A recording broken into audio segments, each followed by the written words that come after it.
5 medical ವಿದ್ಯಾರ್ಥಿಗಳು ದಾರುಣವಾಗಿ ಮೃತಪಟ್ಟಿದ್ದಾರೆ. ಓರ್ವ ಸ್ಥಿತಿ ಗಂಭೀರ ಆಗಿದೆ, ಆಸ್ಪತ್ರೆಯಲ್ಲಿ ಚಿಕಿತ್ಸೆ ಮುಂದುವರೆದಿದೆ.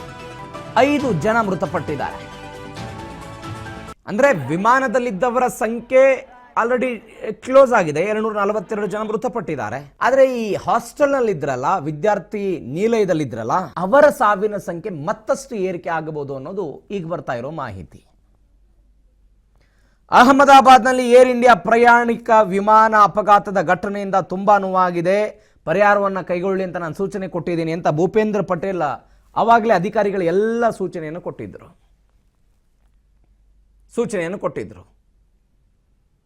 ಇದೀಗ ಏಕಾಏಕಿಯಾಗಿ ಹೀಗಾಗಿದೆ ಪರಿಸ್ಥಿತಿ. ನಾನು ನಿಮ್ಗೆ ಅವಾಗಲೇ ಹೇಳ್ತಾ ಇದ್ದೆ, ಆಗಸ್ಟ್ 2020ರಲ್ಲಿ 2024 ಅಂದೆ ನಾನು. ಆಗಸ್ಟ್ 2020ರಲ್ಲಿ ದಕ್ಷಿಣ ಆಫ್ರಿಕಾದಲ್ಲಿ ಆ ಒಂದು ಪ್ರದೇಶದಲ್ಲಿ ಬೋಯಿಂಗ್ 737 21 ಜನ ಮೃತಪಟ್ಟಿದ್ರು. ಅವತ್ತು ರನ್ವೇಯಿಂದ ಜಾರಿ ಬಿದ್ದು ಹೋಗಿತ್ತು. ಆ ಘಟನೆ ಆಗಿತ್ತು. 1996ರಲ್ಲಿ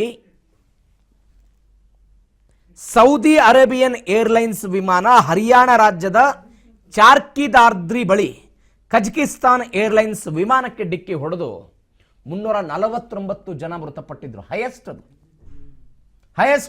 349. ಇವತ್ತು ಮೃತಪಟ್ಟವರ ಸಂಖ್ಯೆ 242 ಜನ ಮೃತಪಟ್ಟಿದ್ದಾರೆ. ಕಾರಣಗಳು ಗೊತ್ತಾಗಬೇಕು. ನಾನು ಅವಾಗಲೇ ನಿಮಗೆ ಹೇಳ್ತಾ ಇದ್ದೆ, ಮೇಡೆ ಕರೆ ಮಾಡ್ತಾರೆ, ಮೇಡೆ ಕಾಲಿಂಗ್ ಆಗುತ್ತೆ ಅಂತ. ಆ ಸಂದರ್ಭದಲ್ಲಿ ACTಯಲ್ಲಿ ಇರ್ತಾರಲ್ಲ, ಅವರಿಗೆ ಯಾವ ಪರಿಸ್ಥಿತಿಯಲ್ಲಿ ಇದನ್ನ ಒಂದು ವಾಯುಮಾರ್ಗ ಮತ್ತೊಂದು ಜಲಮಾರ್ಗದಲ್ಲಿದ್ದಾಗ ಇಂಥ ಕರೆಗಳು ಹೋಗುತ್ತೆ. ಈ ಸಮುದ್ರಯಾನ ಮಾಡೋ ಸಂದರ್ಭದಲ್ಲಿ ಅಥವಾ ವಿಮಾನಯಾನ ಸೇವೆ ಈ ಸಂದರ್ಭದಲ್ಲಿ ಆಗುತ್ತೆ. ಇಂತಹ ಸಂದರ್ಭದಲ್ಲಿ ಆದಾಗ ಎಮರ್ಜೆನ್ಸಿಯ ಪರಿಸ್ಥಿತಿ ಹೇಗಿದೆ, ಎಷ್ಟು ಜನ ಅದರಲ್ಲಿ ಆ ಹಡಗಿನಲ್ಲಿ ಅಥವಾ ಆ ವಿಮಾನದಲ್ಲಿದ್ದಾರೆ, ಸದ್ಯದ ಪರಿಸ್ಥಿತಿಗಳು ಹೇಗಿದೆ ಮತ್ತು ಅಪಾಯದ ತೀವ್ರತೆ ಹೇಗಿದೆ ಅನ್ನೋದ್ರ ಬಗ್ಗೆ ಮಾಹಿತಿಯನ್ನು ಕಲೆ ಹಾಕ್ತಾರೆ. ಯಾವಾಗ ಮೇಡೆ ಕರೆ ಇವತ್ತಿನ ವಿಮಾನದಿಂದ ACTಗೆ ಹೋಯಿತು, ACT ಅವರಿಗೆ ಆ ಮಾಹಿತಿ ಹೋಗಿದೆ. ವಿಪರ್ಯಾಸ ನೋಡಿ, ಈ ಕರೆ ಹೋದ ತಕ್ಷಣವೇ ACT ಅವರು ವಾಪಸ್ ಪುನಃ ಕರೆ ಮಾಡಿದ್ದಾರೆ ಇವರಿಗೆ. ಪುನಃ ಕರೆ ಮಾಡಿದಾಗ ಸಂಪರ್ಕ ಕಡಿತ ಆಗಿತ್ತು.